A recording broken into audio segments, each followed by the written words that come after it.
เช่นมีพายุมีฝนและมีฝนมีอะไรต่างๆเข้ามาทำให้ฝนตกชุกเป็นชั่วโมงทำให้แผ่นดินชุ่มชื้นเราก็สดชื่นสดชื่นและก็สรรพสัตว์ทั้งหลายก็สดชื่นฝนตกลงมาก็หายร้อน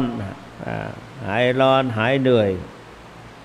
ก็มีสุขภาพกระปรี้กระเปร่า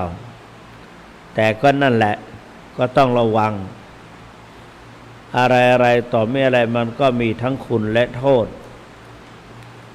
มันก็จะนำพาความไม่สบายอาจจะเป็นหวัดเป็นไอเป็นไข้หรือป่วยก็เป็นได้เพราะฉะนั้นจะต้องพยายามรักษาสุขภาพ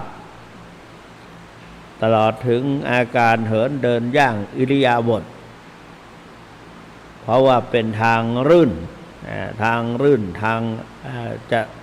อาจจะล้มอาจจะอะไรก็ได้เรามองเห็นสื่อต่างๆในประเทศต่าง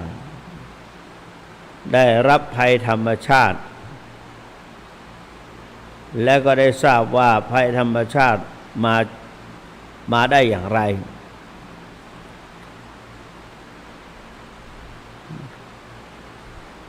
ภัยธรรมชาติมาได้อย่างไรบางครั้งเราไม่ได้มีส่วนร่วมกับการทำลายธรรมชาติแต่ว่าพอธรรมชาติให้โทษให้คุณเราก็ได้รับเต็มได้รับผลแห่งการทำลายธรรมชาติตรงและปัจจุบันนี้ก็จะเป็นไปหลายทุกมุมของโลก